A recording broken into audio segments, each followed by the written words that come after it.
Welcome to my YouTube channel science campus. आज हम लोग विद्युत द्विध्रुव के कारण अक्ष स्थिति में किसी बिंदु पर जो है विद्युत क्षेत्र की तीव्रता का व्यंजक निकालेंगे। तो आते हैं क्वेश्चन पर।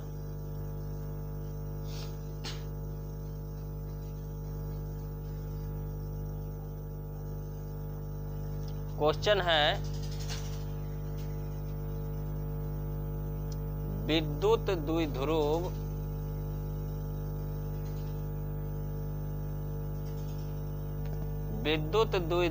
के कारण अक्षीय स्थिति में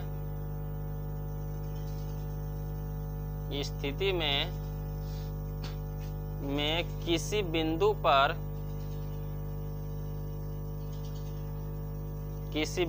पर विद्युत क्षेत्र की तीव्रता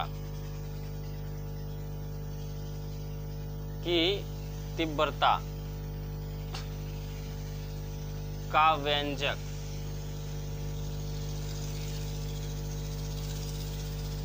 प्राप्त करें।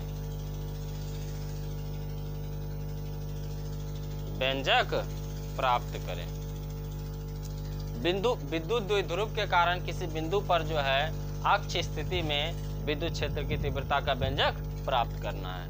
अक्ष का मतलब होता है हॉरिजेंटल, मतलब क्षैतिज। अक्ष स्थिति का मतलब होता है हॉरिजेंटल, मतलब एक ही रेखा पर कोई बिंदु है, ठीक है ना, उसको हम लोग कहते हैं अक्ष स्थिति। और निरक्ष का मतलब होता है उदग्र, वर्टिकल, ठीक है ना। किसी बिंदु से रेखा के ऊपर लंबवत जो हम बिंदु डालेंगे उसको हम लोग कहते हैं निरक्ष स्थिति।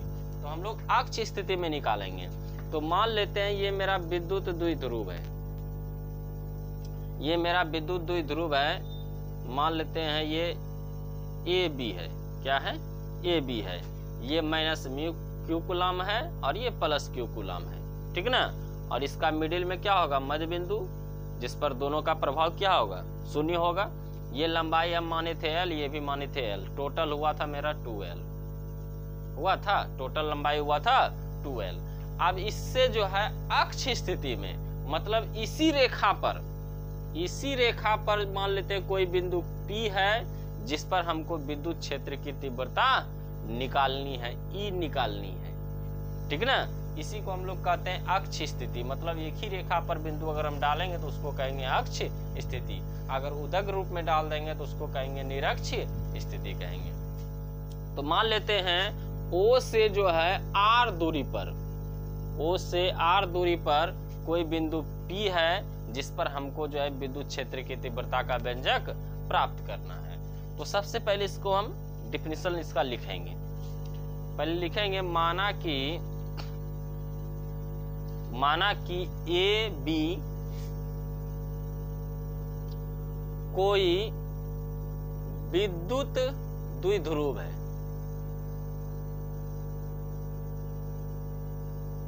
माना कि ए बी कोई क्या है? विद्युत द्विध्रुव है, ठीक ना। विद्युत द्विध्रुव है जिससे अक्षीय स्थिति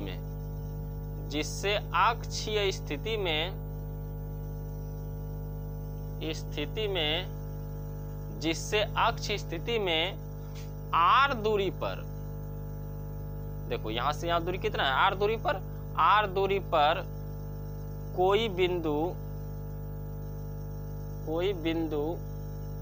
P है। क्या है? P है, जिस पर विद्युत क्षेत्र की तीव्रता का व्यंजक प्राप्त करना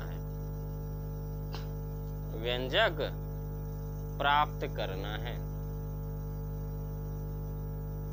ठीक ना। मान लेते हैं यहाँ पे कोई बिंदु P है अक्ष स्थिति में जिस पर हमको विद्युत क्षेत्र की तीव्रता का व्यंजक प्राप्त करनी है। तो आते हैं पहले हम लोग पढ़े हैं बिंदु आवेश के कारण किसी बिंदु पर विद्युत क्षेत्र की तीव्रता का व्यंजक क्या होता है। तो यहाँ हम चर्चा थोड़ा करेंगे इस चित्र पर चर्चा करेंगे कि इस P बिंदु पर हमको जो है विद्युत क्षेत्र की तीव्रता निकालनी है। तो इस P पर जो है दो तरह का बल कार्य करेगा। पहला, ये प्लस क्या करेगा, अगर इस P बिंदु पर हम मान लेते हैं प्लस विद्युत क्षेत्र उत्पन्न हो रहा है। कैसा विद्युत क्षेत्र उत्पन्न हो रहा है? प्लस विद्युत क्षेत्र उत्पन्न हो रहा है।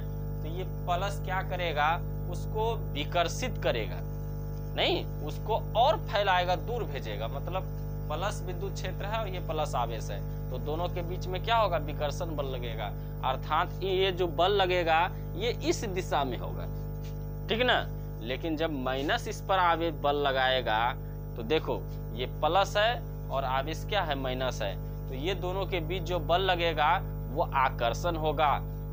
अर्थात इस माइनस क्यू कूलम आवेश इस P बिंदु पर स्थित आवेश को क्या करेगा, अपनी ओर खींचेगा। तो ये माइनस जो है इस ओर बल लगाएगा और प्लस उस ओर बल लगाएगा। तो यहाँ जो है विपरीत विद्युत क्षेत्र उत्पन्न हो रहा है, एक आगे की ओर हो रहा है और एक पीछे की ओर हो रहा है। नहीं, तो हम लोग दोनों बल की चर्चा करेंगे। तो बिंदु आवेश के कारण किसी बिंदु पर विद्युत क्षेत्र की तीव्रता क्या होती है? बिंदु आवेश के कारण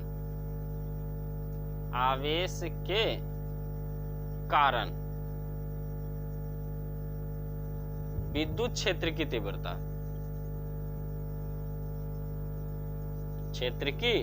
तीव्रता, नहीं थोड़ा सा इसमें मान लेना कि ये प्लस क्यू कूलम जो इस पर बल लगा रहा है उसका विद्युत क्षेत्र मान लेते हैं, विद्युत क्षेत्र की तीव्रता E1 है, कितना है, और ये माइनस जो लगा रहा है इसका मान लेते हैं E2 है, ठीक है ना। दोनों की दिशा अलग है, एक उधर लग रहा है और इधर लग रहा है।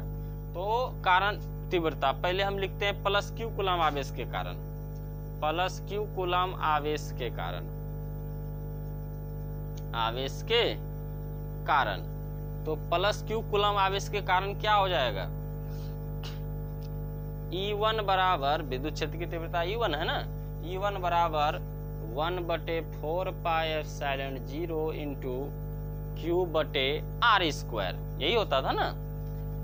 E बराबर होता था, हम लोग पढ़ चुके हैं 1/4 पाई एप्सिलॉन 0 इंटू Q/r²। तो देखो लिख दिए 1/4 पाई एप्सिलॉन 0 इंटू Q, आवेश Q है। अब जरा गौर करना, दूरी देखो, ये दूरी प्लस से आवेश न लगा रहा है इस पर बल, तो ये दूरी कितना है, यही दूरी हुआ ये पूरा। ये जो दूरी है ये प्लस और P के बीच की दूरी इतना है, तो ये मेरा पूरा दूरी जो है P कितना है, R है। ये पूरा दूरी कितना है, मेरा R है, माने है R, और ये दूरी हमको लिखना है। तो इस पूरे दूरी में इस दूरी को घटा देंगे तो ये निकल जाएगा, नहीं निकलेगा। इस पूरे दूरी में हम इस दूरी को घटा देंगे तो ये आसानी से निकल जाएगा।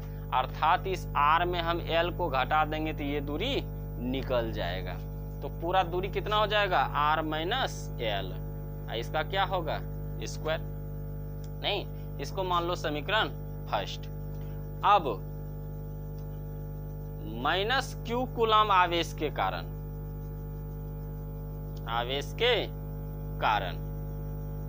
अब माइनस क्यू कूलम आवेश के कारण विद्युत क्षेत्र की तीव्रता लिखते हैं, कितना है, E2 है ना। तो E2 बराबर 1/4 पाई एप्सिलॉन 0 इंटू Q/r। अब ये दूरी है, देखो माइनस क्यू कूलम आवेश P पर बल लगा रहा है, तो ये पूरा दूरी हो गया नवरी, यहाँ से यहाँ पूरा दूरी हो गया। तो पूरा दूरी कैसे लेंगे हम, ये दूरी R है और ये L है, अगर पूरे इस दूरी में इस दूरी को जोड़ देंगे तो पूरा दूरी निकल जाएगा। अतः हम R में L को जोड़ दिए तो पूरा दूरी निकल जाएगा। तो ये दूरी मेरा हो जाएगा R प्लस L का होल स्क्वायर। इसको मान लेते हैं समीकरण सेकेंड। अब निकालते हैं कुल विद्युत क्षेत्र की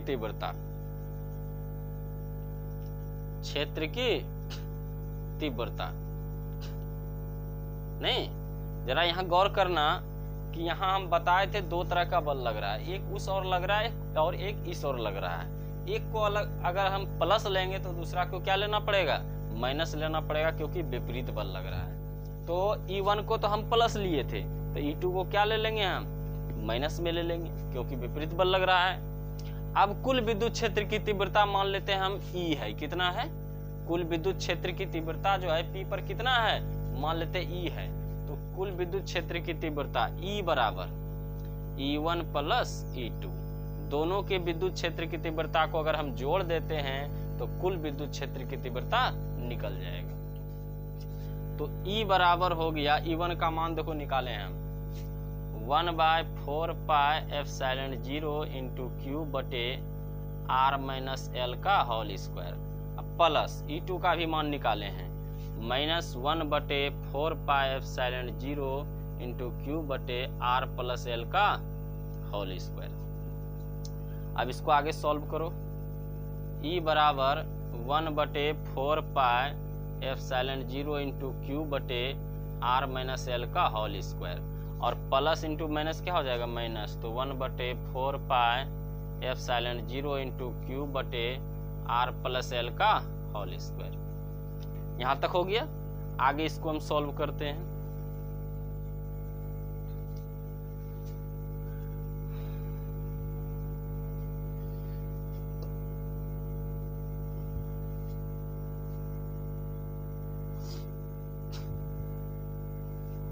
चलो आगे इसको सॉल्व करते हैं।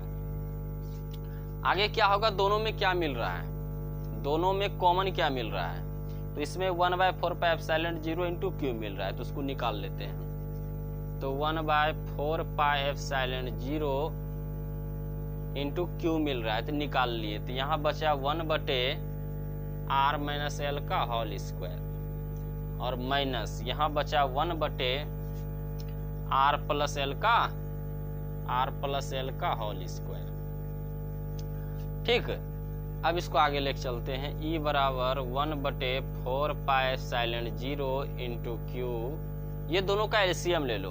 तो एलसीएम लेंगे तो क्या हो जाएगा, R माइनस L का होल स्क्वायर, इधर हो जाएगा R प्लस L का होल स्क्वायर।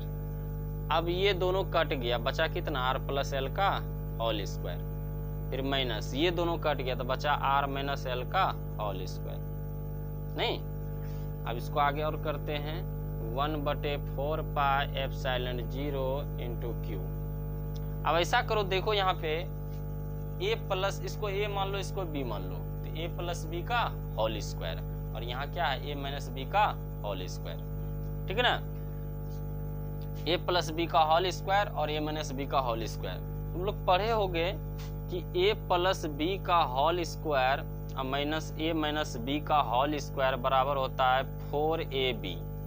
कितना होता है, 4AB। देखो निकाल के हम देखते हैं इसको, ठीक ना, इसको चेक करके देखते हैं। या तो डायरेक्ट सूत्र भी लगा सकते हो, या इसको हम डायरेक्ट भी निकाल सकते हैं। देखो यहाँ A प्लस B का होल स्क्वायर और माइनस A माइनस B का होल स्क्वायर, तो A प्लस B का होल स्क्वायर बराबर होता है A square plus B square plus 2AB होता है, माइनस फिर A माइनस B का होल स्क्वायर, तो A square plus B square minus 2AB। ठीक, तो A square plus B square plus 2AB, ये माइनस में है तो सारा चिन्ह बदल जाएगा, तो ये प्लस में तो हो गया माइनस में, ये प्लस में है तो माइनस में, और ये माइनस में है तो प्लस में, तो ये कट गया, तो 2AB कितना हो गया, 4AB हुआ। ये डायरेक्ट भी हम लिख सकते हैं, 4AB लिख सकते हैं। तो यहाँ लिख दो इसके लिए 4A का मान R है इंटू B का मान L है, और नीचे कितना है, R माइनस L का होल स्क्वायर और R प्लस L का होल स्क्वायर। ठीक है ना, अब इसको आगे और करते हैं। इस 4RL को हम लिख सकते हैं 1 बटे, पहले इसको लिख लो, इसको लिख सकते हैं हम 4RL को 2R इंटू 2L, तो 2 दूना 4RL हो जाएगा। ठीक है ना, और नीचे क्या है, नीचे है मेरा R माइनस L का whole square into R plus L का होल स्क्वायर, यही है ना। अब याद करो विद्युत द्विध्रुव आघूर्ण किसको कहते हैं, कि विद्युत द्विध्रुव आघूर्ण P बराबर हुआ था Q इंटू 2L, तो Q इंटू 2L के बदले हम क्या लिख सकते हैं, P लिख सकते हैं विद्युत द्विध्रुव आघूर्ण की परिभाषा से। तो Q इंटू 2L, इसके लिए हम लोग क्या लिख सकते हैं, Q इंटू 2L, इसके लिए हम लिख सकते हैं P लिख सकते हैं, और बचा क्या, इंटू 2R। ठीक। और नीचे क्या है 4 pi epsilon 0 into R minus L का होल स्क्वायर और आर प्लस एल का होल स्क्वायर। अब याद करो हम पढ़ाए थे कि विद्युत द्विध्रुव जो है दोनों आवेश के बीच की दूरी जो है काफी न्यूनतम होता है, काफी एकदम नगण्य होता है, ठीक ना, जिसको हम लोग गणना भी जल्दी नहीं कर सकते हैं, ठीक ना। परंतु हम उसको दिखाने के लिए कुछ बड़ा बना दिए थे, लेकिन वो जो दूरी होता है एल जो होता है काफी न्यूनतम होता है, ठीक है ना।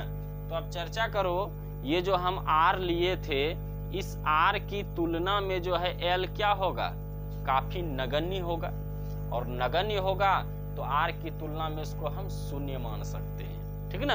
तो मान लो चूंकि आर की तुलना में एल नगण्य होगा, और जब नगण्य होगा हम तुलना कर रहे हैं तो इसको 0 के बराबर मान लेंगे। तो E बराबर हो गया P गुना 2R बटे 4 pi epsilon 0 into R minus L के जगह क्या रख देंगे 0, तो 0 का स्क्वायर इंटू आर प्लस 0 का होल स्क्वायर। यहाँ दोनों एल के जगह क्या रख दिए 0 रख दिए। अब आगे बढ़ते हैं इसमें। अब इसमें आगे बढ़ेंगे कि E बराबर क्या था यहाँ P गुना 2R बटे 4 पाई एप्सिलॉन 0।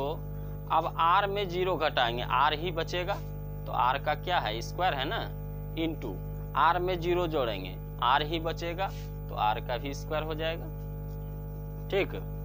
तो E बराबर एक गो R काट दो ऊपर नीचे, तो यहाँ बच गया P गुना 2 और नीचे बच गया 4 pi epsilon 0 R square into R, तो हो गया R क्यूब। नहीं तो इसको फाइनल हम लिख देते हैं 1 बटे 4 पाई एप्सिलॉन 0 इंटू 2P, अब बटे क्या हो गया R क्यूब, ठीक ना। यही हो गया किसी बिंदु विद्युत द्विध्रुव के कारण अक्ष स्थिति में किसी बिंदु पर विद्युत क्षेत्र की तीव्रता का व्यंजक। या इसको और भी आगे हम बढ़ा सकते हैं, ये 2 कटा दो तो हो जाएगा E बराबर 1 बटे 2 पाई एप्सिलॉन 0 इंटू P बटे R क्यूब।